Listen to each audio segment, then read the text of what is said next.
The Dark Blood Covenant. Chapter 5. Ceri-Lersa's Pillar and Her Holy Temple. Ishal kept his horse near the wagon carrying Laramie most of the trip. Maccus took the lead, a few of his men staying close to him. They had left a couple lagging behind the group. The main body stayed with the wagons. Most of the force was centered on the one with Laramie riding in it. The men sometimes pulled her into friendly conversation. Ishal could tell they were doing their best to keep her at ease. If this was their own doing, or something Maccus had ordered, there was no way for Ishal to know. He had pulled his horse forward, moving far ahead of the party on the trail. Then had even lagged back some distance behind. The men never paid any concern to his movements. It made Ishal uncomfortable to know that they had realized that where Laramie was, he would undoubtedly follow. He had made the decision to go to Ceri-Lersa's pillar for Laramie's sake. It would seem that choice was bearing a heavy weight on his subconscious. Ishal had noticed that his mind had still not calmed down from the previous night. The things that he normally would not concern himself with were streaming before him. A seemingly innocent motion causing him to go on alert. A harmless statement left alone in his thoughts, contemplating the next words and the actions they would bring about. Tracing out endless possibilities.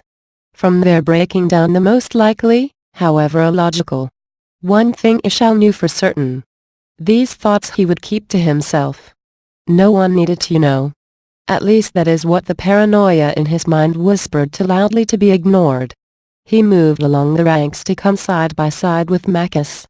The holy warrior seemed to be the only one willing to acknowledge Ishal's existence. Having a hard time with this trip, are you? Maccus kept his eyes forward and let his horse move at its own pace. What gave you that idea? Ishal's reply came with thinly veiled sarcasm. Maccus smiled and looked over at Ishal. The gleam of amusement from the other man's eyes was not what he had been expecting. You are moving around so much, your poor mount has covered twice the ground the rest of ours has. If not for Laramie, I would have suggested you go ahead and inform Ceri-Lersa of our arrival. If not for Laramie, I would have been long gone, and you already know that. Ishal relaxed in his saddle, and looked down the well-used dirt road they were traveling on. Then calm yourself and let the horse rest. Maccus looked forward again. A silent pause passed between the men. Ishal dropping the reins and allowing the mount to drop its head a bit. Seeing this action, Maccus realized that Ishal was heeding his advice. So tell me, how did a sweet girl like Laramie fall in with you? We were neighbors and childhood friends. I cannot remember a time without her. Ishal answered truthfully. A young love, isn't it a wonderful thing? I cannot say I was ever so fortunate. Being raised mostly by the Holy Temple did not afford me much time with the ladies. I am sad to say. Maccus carried on the conversation. He was happy for it. Having been surrounded only by his men for months, it was nice to have someone new to talk to. Ishal smiled genuinely and with a mischievousness added, vow of celibacy? By the goddess, no. Maccus had a look of horror roll over his rugged features. I will leave that to the most devoted of priests. Being a holy warrior is the beginning and the end of my devotion to the goddess. I devote myself to her because she favors me, not the reverse. You know you are favored? Ishal had to admit his curiosity on that matter. In what way? Maccus shot Ishal a cocky grin. Achieving the title alone is proof that she has blessed me. Not every man can make it through the trials. I was lucky to be born strong. Ceri-Lersa did not fail me in the magic department either. I am quite skilled at healing. It has come in useful in the battlefield. All this, and she doesn't like you enough to give you a woman? Ishal shook his head. The dark curls falling over his eyes. Lifting a hand to push them back, he realized he was enjoying Maccus's company. Maybe I prefer men. Maccus winked at Ishal, a slight smile turning the corners of his mouth under the rough beard. He could not say that he was not enjoying the expressions that passed over the other man's face.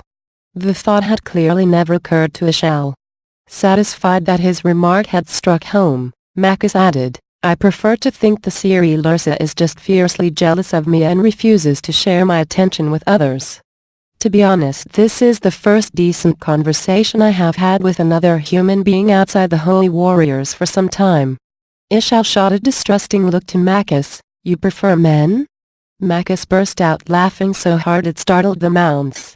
Still hung up on that, are you? I would not worry about it overly. I know a fair lady when I see her. Maccus cast a look back at Laramie. That worries me more. Ishal snapped irritatedly. He did not like being reminded of the position he was now in. Leave your jesting aimed at me. Then that bears a problem. Since Laramie will be seen through the light you cast upon her. She is important to you. More than that. Ishal admitted wearily. There was no use in denying the obvious. Especially when this was the man who had promised to watch over and protect them. Then, I warn you now, that there are many in Ceri-Lersa that will want to use her against you. I hate to say it, but politics of the crown are high. The current king is old and his crown prince is growing tired of waiting. If the Holy Temple deems you a threat, there is no telling what may happen in the coming transfer of power. Ishal felt his teeth as they gnashed together. The last thing he needed was to get involved with the antics of nobles. It's of no concern to me. I am allowing the Holy Temple to study me for a cure. All I want to do is get some land and go to work. Let the hierarchy fight amongst each other without involving me. So you mean to go back to being a farmer? I can tell you now that is not going to happen. Best you learn to accept it. What else could I do? That is the only life I know. Ishal was growing sick of the conversation. Turning his horse he rode back to take position next to Laramie. Maccus sighed. The man did not see what he was now. There was no way that he would not get caught in the dark undertones of the nobles. Even though Maccus would never say it out loud. There was a corruption rolling under the skirts of the Holy Temple. He had wanted to strike out at it himself, but without knowing where the head of the serpent was it would do little good. Just as his other holy warriors, he would bide his time, and act when the time was right. Looking back at Ishal speaking with his wife, he worried. This man had shown the strength and courage of a warrior. But he did not possess the training and backing such power needed to balance it. Such was a dangerous combination in the world of men. Maccus shifted in his saddle as the ominous thoughts pressed in. It would be no small feat keeping his earlier promise to Ishal. *********. The forest thinned, and the outskirting homes of Ceri-Lersa's pillar appeared. Laramie gasped and a hand flew to her mouth when the main city came into sight. There were large white stone towers backdropped by mountains. Several cascading waterfalls cast a small rainbow. The city was divided in sections by walls. The buildings were clustered and tight, but they were set apart by distinctive colors. The streets were distinguishable in a complex pattern that webbed its way throughout the city. A river flowed right through the center. From the great distance it did not seem overly large. That could not be said for some of the city's inner structures. One building sporting great flags seemed to be the main castle. But it was dwarfed by what was undoubtedly the Holy Temple of Ceri-Lersa's pillar. Although they were still far away, it was a massive stone building with reflective glass details. The sheer sight of it drawing on one's senses with a desire to move closer. That was if you did not carry the curse of dark blood. The city was vast. Larger than anything Ishal had ever expected. The sight of it was far too beautiful to be true. It left him uneasy. This time he clearly knew it was his tainted blood that was reacting. Unconsciously his hand tightened on the reins. So harshly his horse cried out and turned away from the sight. Ishal closed his golden eyes tightly, and he felt no relief. They felt as if sand had been flung into them. Laramie noticed Ishal's reaction. Concerned for him, making her ask, "Is there something wrong?" "No. It's fine, Laramie." The words were a lie. Ishal did not know how they so easily slipped from his mouth. He had never had trouble speaking his mind before. Most certainly not to his wife. What he wanted to do was rush over and yank Maccus Thorn from his mount.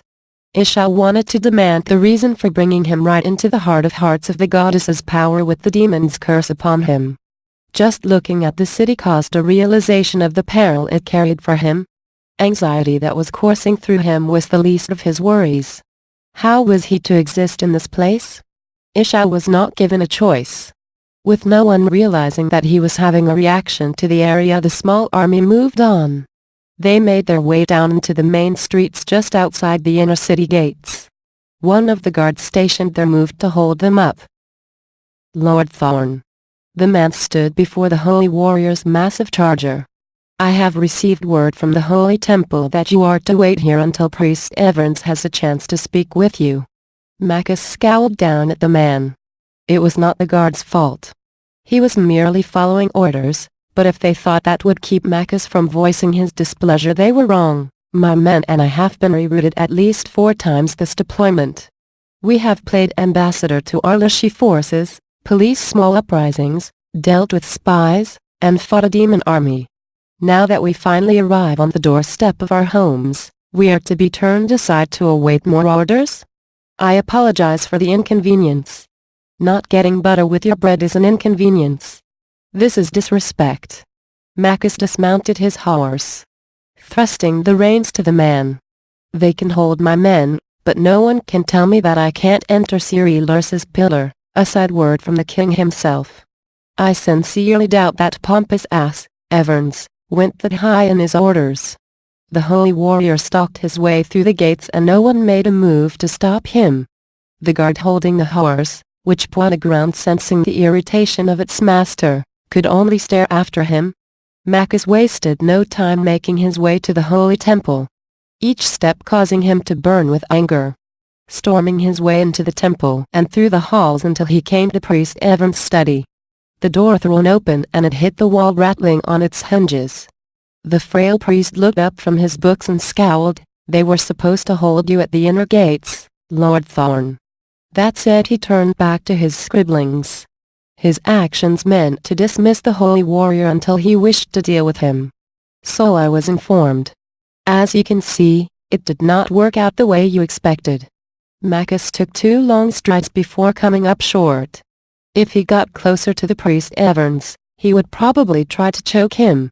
It was well known that the priests of the holy temple felt they were somehow above everyone else. Even the holy warriors who were considered Ceri-Lersa's chosen. My men have been out working for months. Why would you order them halted on the doorstep of their homes? The word you sent ahead clearly spoke of a demon in your midst. There is no way we can let a defiled creature into the inner city, so near the pillar. Everns shot a glance at Maccus before going back to his scribbling. Ishao is a victim of the demons. He is by no means a demon himself. He is of dark blood. Those changed by the demons. There were multiple reports from the folk of Ellistown that were brought into me yesterday. They clearly heard the demon state the man would be one with the demon Howard. That, Lord Thorn, makes Ishao a demon by their own words. Then what would you have me do? Should I just send him back to his home? Maccus would dearly love to do just that. Everns slammed his quill down. He stared long at his desk before lifting his eyes to face Maccus. Are you mad? We have a new dark blood. A true fully transformed living breathing dark blood under our control and you want to send him off? Heresy. We can learn much from him. What can he tell you that we don't already know? Before his change he was a simple farmer from Havenwind. He barely knew Ceri-Lersa's pillar, let alone anything to aid us against Heriath. Maccus shot back. For all the reports Everns must have read, he did not possess that information. Although it would do little in the way of changing the crazy old priest's mind. Nothing ever did, once it was made up. Worse still was that Maccus and Everns had never seen things from the same side. Ishao would more than likely suffer the ramifications of that. There are things we can learn from any new monster we can get our hands on. Those already under my control are yielding new vital information every day through trial and error. This Ishao is no different. My people will be looking him over soon. Laminar is moving to the chapel in the outer city to take possession of the creature. They have made a room up for the man to stay there, while we make the necessary accommodations in the holding facility. If he really is a farmer, as he claims, the care we provide will be more than adequate. Priest Laminar? The man is no more than your lapdog, and don't think I do not realize it. Maccus lifted his hand to point at Everns. It was no mild annoyance that seeped out of his words. What am I to tell the man? That he is forbidden to enter the inner city because of your misguided notion that he is a demon? I can tell you now, statements like that will have him taking his wife and heading out of Ceri-Lersa to parts unknown. He has a wife? The priest could not keep the distaste from his face. A rather charming woman. Who is not a demon in any fashion. She is standing at her husband's side in hopes of a cure. Maccus could not help but feel bad for Laramie's plight in all of this. She cannot stay with him. If she has not fallen under the dark blood curse, then you need to remove her from him. Everns. She is his wife. You are going too far in your stubborn outlook. Maccus reared back his head at the callousness in those words. I personally promised the both of them I would make sure they were well cared for in our city. You know as well as anyone that a holy warrior of Ceri-Lersa will not break his word once given. If you have a problem with it, then you take her. Our only interest is the dark blood. I have no use or time for commoners. Everns came out of his chair and moved around his desk. The flowing robes flaring out behind him. The quick motion of his hand snapped the fabric around his wrists. Now if you excuse me, I am going to have my men take custody of that dark blood now. That should end any more of your simpering arguments on the creature's behalf. Maccus's blue eyes flared wide at the words. Turning with shock.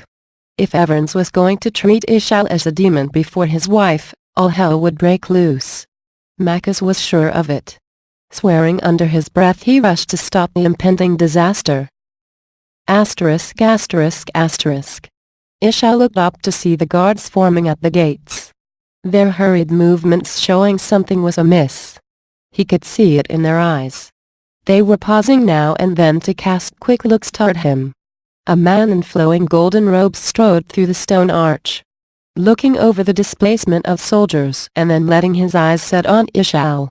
The slow smile on the man's mouth caused Ishal no small amount of unease. It was not a pleasant expression that had been pinned on him. Ishal leaned to look down at Laramie. Even she could sense the change in the air. She rose from the wagon and jumped to the ground.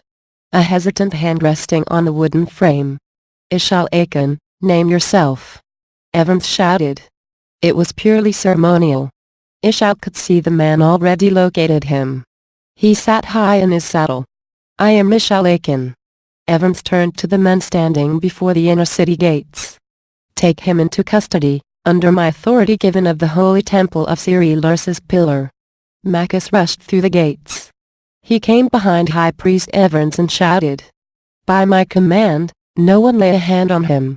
The guards of the gate moved to enforce the High Priest's words, while the holy warrior's soldiers rushed to form a protective formation in front of Ishal. Their swords drawn, as Maccus's archers took positions on the wagon and flanked to the sides. Ishal came off his horse, pulling Laramie behind him, unsure where this sudden turn of events would take them. How dare you, Lord Thorn? Everns turned red as rage flushed his aged features. He knew full well the common guardsman would not hold against troops under a holy warrior's command. You go against the holy temple. My word is the will of Ceri-Lersa herself. Maccus closed on the man until they were almost face to face. Do not, ever, seek to speak to me of Ceri-Lersa's will. I am a true and tested holy warrior, one of her most chosen.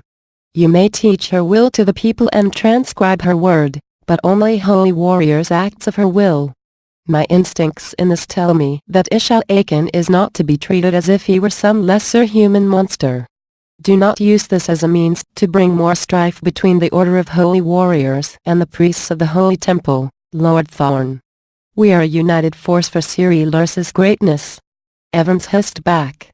The ramifications of an internal feud would be more than a slight disruption. If you do not hand the demon over to me, I will inform the king immediately. Even you can be stripped of your rank, holy warrior. That man is no demon, and if you think you can threaten me into submission, then please, try it. I would look forward to seeing who Ceri-Lersa will favor. Maccus challenged. He knew his place and it was on the side of justice. I will back off, For now. But he will not be permitted entrance into the inner city. Everns was zealous on that condition. Maccus could see it in the half-crazed look in the other man's eye. Maccus scowled. My home is within these walls. I promised my protection to Ishal and Laramie. If you think I will trust you and your minions by leaving him removed from my care, you are sorely mistaken. I will take them with me. Any issue or problems can be on my shoulders. High Priest Everns blustered, but he was beaten. The holy warriors commanded too much power and respect to be denied. I will not forget this atrocity, Lord Thorn. It was all he said before turning and heading back to the temple. Maccus motioned for all the soldiers to drop their weapons. Moving to Ishal, excuse the old windbag. He isn't as sharp as he used to be. What was that all about?